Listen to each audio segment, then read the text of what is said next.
Okay, so this lesson is going to serve two purposes. One, first I'm going to show you how to annotate a text in an embedded Word document.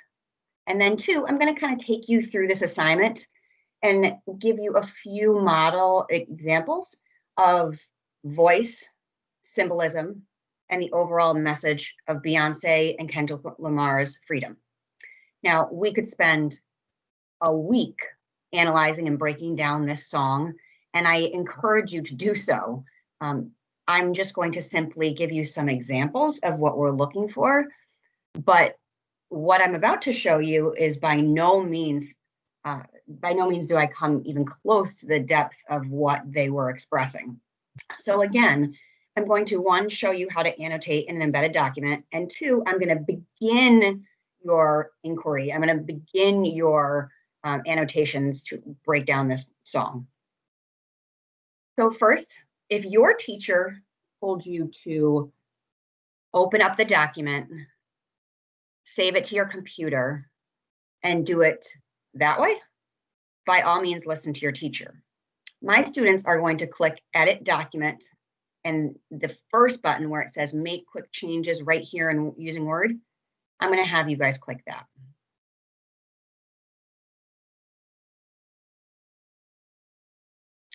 So when you're annotating right here in Word, this is going to automatically save. When you're done, you're just going to have to click Submit at the bottom. So there's really just one tool that you're going to need to know how to use. When you were in school, you would have a highlighter in your hand or a pen, and you would underline or highlight. The same thing goes. So if I was to take my mouse and drag it along the title, this pops up. You can see the highlighting tool, and you can see the new comment tool. So those are going to be your best friends when you're completing these types of assignments. So I'll do that again. I'm going to highlight it.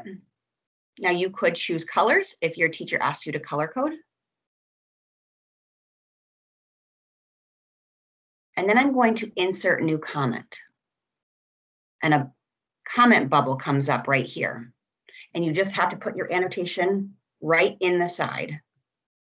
And this is just like if you were highlighting in class and then writing notes in the margins. So I'll just say this is the title, and I'm going to send it.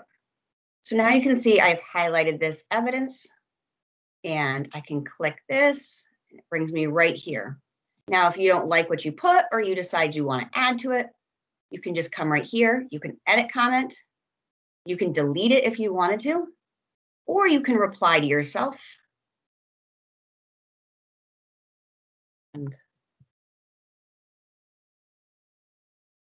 And this will just add on. Okay, so now that we have that figured out, the task asks you to do three things. It asks you to annotate for voice. So how would you describe Beyonce's voice? And how would you describe Kendrick Lamar's voice? And you want to highlight evidence in the song and annotate what you're thinking. 2, you want to read and annotate and analyze for images and symbolism. So here you are being asked to identify at least 3 symbols and analyze their meaning. But by all means, please go further with this. This song is chocked with symbolism, and you really could take this to a new level. And then finally, once you have read the poem at least 3 times, you need to determine the overall message. What is the message of the song? How can we find it? What parts of the song directly help us understand the central idea? Okay, so the first thing that we're going to go through is we're going to annotate for voice. Now, I read this and listened to this song many times, and Beyonce just seems so strong. She seems resilient, relentless. She won't be silenced. She wants to be heard. She needs to be heard. So, and I had that feeling in me. So when I went back to annotate for this feeling, I was looking for lyrics and words that told me that Beyonce would not be silenced.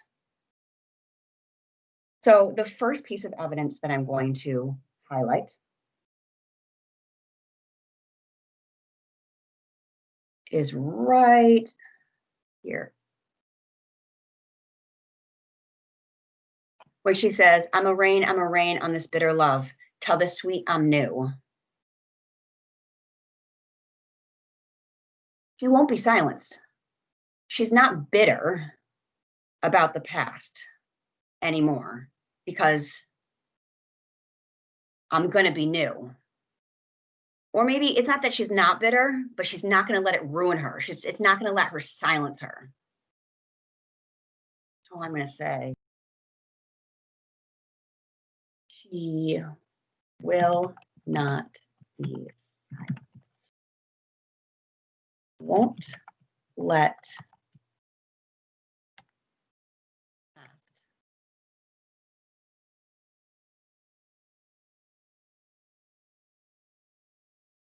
oppress. She will be heard.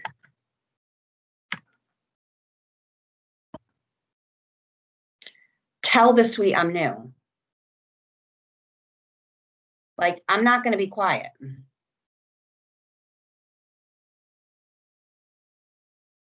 So I'm having students highlight in like a brownish color because voice is often associated with tone. And in our school, tone is brown. Let's see, another example of her saying that she will not be silenced.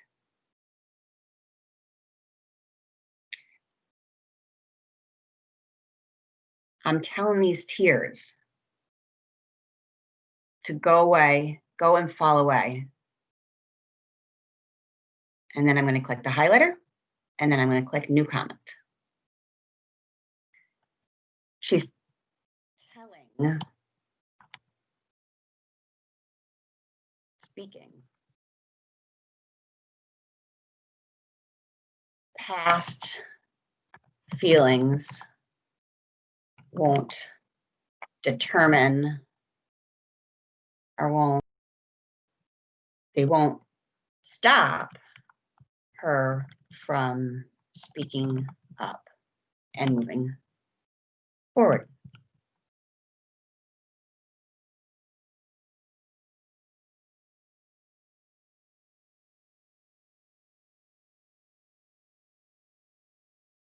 Now, there are so many examples of her being strong and her being vocal, not wanting to be silent. So I encourage you to continue and try to find more examples of that because there are quite a few.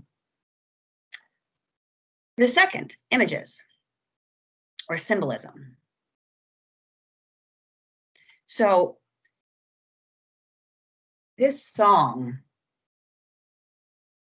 is chalked with symbols. And I'm going to highlight a few of them, but what I really noticed was that many of the symbols in this song are symbolic of past slavery and also current oppression to show that strength and resilience. So she uses things that symbols that were used for that represented past oppression, that represented holding Black men and women down, that represented slavery, but also she's using that against to show her strength. So when we think of chains, we think of prison. When we think of jails, we think of being locked up. When we think of chains, when we think of riots, but she uses these words to show her strength as a Black woman, to say, you're not going to let these things hold me down. So let's try to find some of those words because there's many of them. So the chains definitely stuck out in my mind. Let's see.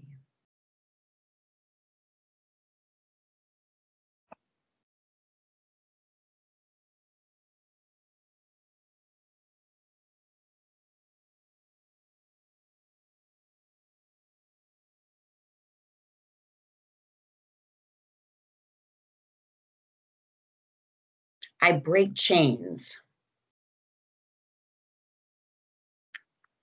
Symbolize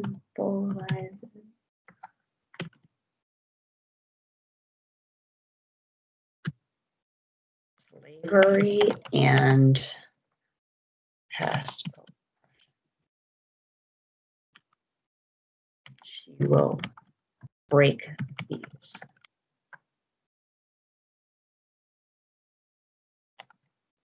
She's strong.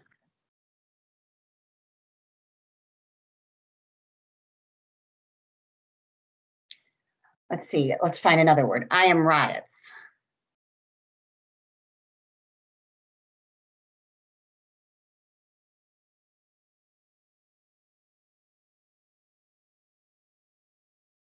Now, with chains, she's referencing slavery. But here, I'm a riot through your borders. Call me bulletproof. I believe that Beyonce is highlighting and drawing attention to police brutality. That Black men and women are being targeted. And there's a visual image in the song specifically that relates to a young Black boy being killed in front of his mother. So again, she's strong. Using symbols of oppression to show her strength.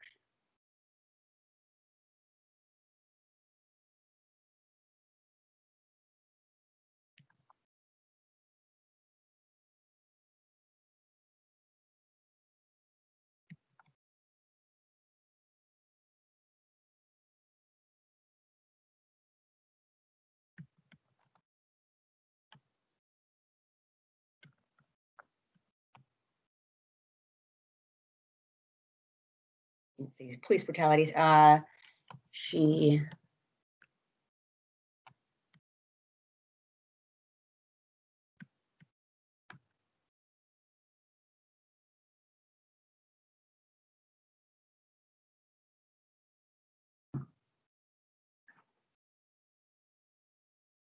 and then finally, you could even highlight this evidence again. I'm telling these tears to go away. She's speaking up. So continue with symbols. There are many, many more. Now let's go on to Kendrick Lamar for a second. He's just amazing. How does he sound when you listen to this? I would really recommend not just reading it, but listening to it over and over again and reading it at the same time. Because when you listen to him, his voice really amplifies what he's trying to convey. Here, 10 Hail Marys, I meditate for practice. Channel 9 news telling me I'm moving backwards. 8 blocks left. Death is all around the corner. 7 misleading statements about my persona. I mean, this is crazy. And what he's talking about here,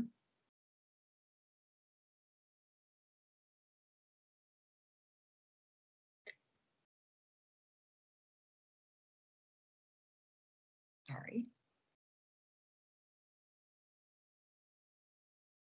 He seems very frustrated. What do you think he's frustrated about?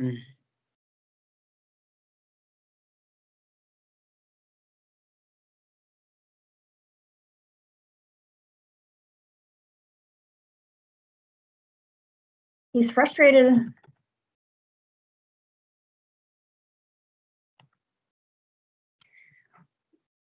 He's talking about here about the criminalization of Black men. He's talking about how the news is telling him that Black men are regressing. Death is all around him. 7 misleading statements about my persona. The criminalization of Black men is this idea that is very, very real, that from a very young age, Black men are criminalized. They are made to seem scary. The news and the public have this persona, this idea of what a Black man is. And so what ends up happening is white people are scared of Black men, and Black men feel that this is who they are supposed to be. They are told from a very young age that this is how Black men act. It is normal. You are going to go to jail. You are going to commit crimes. You are going to be bad in society. And so these behaviors are normalized for young Black men. And at the same time, white people have this fear that is societal. It is not something we are born with. It is something that is taught. And he's frustrated with the criminalization of Black men.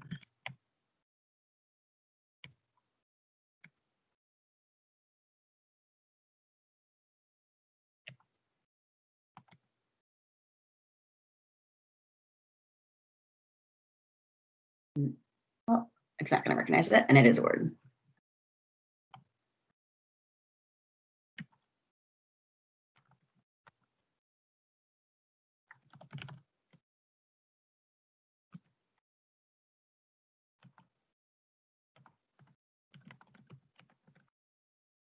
And I can see that I put these in air quotes because I don't believe that this is how they are, but it's that persona. But you can see that even though he's frustrated, he's not necessarily angry or scorned, but yet he's still resilient and strong. Mama, don't cry for me, ride for me. Saying, don't feel bad for me, stick with me.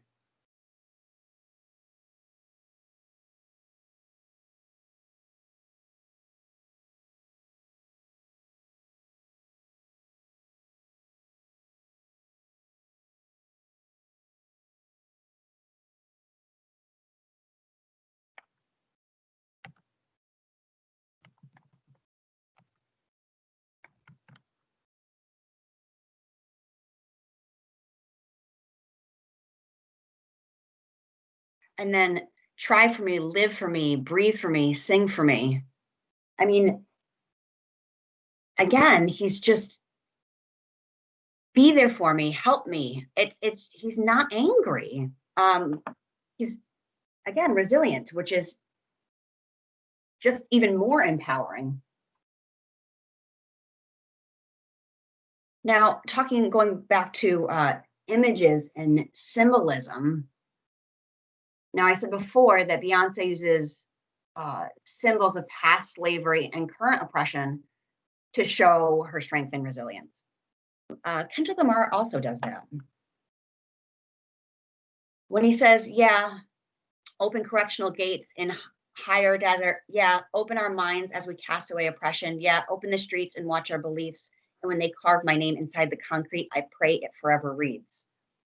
When I read this line and listened to him, when I saw correctional gates cast away oppression, I thought about what is called the school to prison pipeline. And what this basically is this structure that has been institutionally engraved in our society where people go from school right into the correctional system. And it is heavily, heavily burdened on young Black men.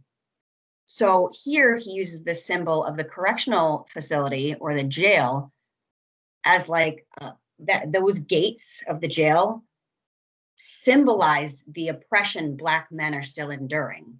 So if we're able to open up the correctional gates for our minds, then we can get rid of the oppression of people of color.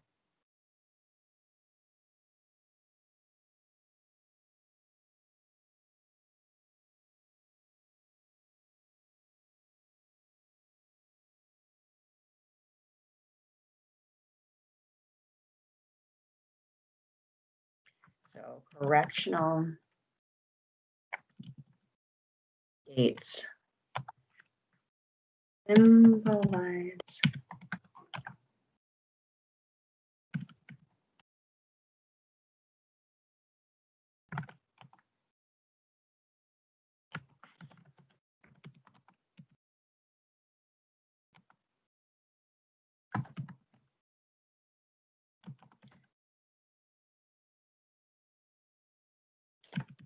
the gates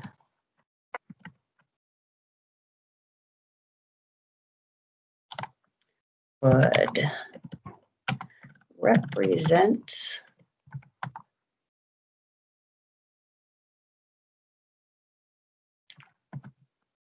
breaking down of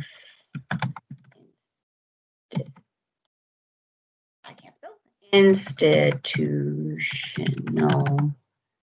racism. School, I make a note, school to prison.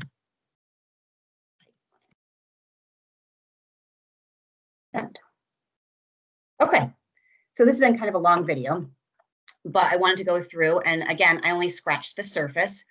The last part asks you to determine the overall message. Where can we find it? I'm not going to tell you the overall message because that's for you to determine through your analysis, through your annotations, through identifying the voice for both Beyonce and Kendrick Lamar, identifying symbols throughout and what they represent. But what I will tell you is that if you are looking for an overall message or a central idea, there are a few places that you need to look. One, always look at the title. Two, always look at the last stanza or paragraph and the first. And then three, always look at the chorus and anything that repeats. So you can see the chorus is right here. If you think about it, any chorus in a song that is repeated is trying to really drive home a message. So after annotating for voice, after annotating for symbolism, look at the title, first and last paragraph, and for sure the chorus to determine what you believe is the message of this song. I kind of answered how can we find it, and what parts of the song directly help us understand the central idea. So now you just want to annotate in the same fashion that we have for this whole lesson and determine what the message is, highlight specific evidence that supports your central idea, and analyze what that central idea is. Once you're done, click submit so your teacher receives your annotations.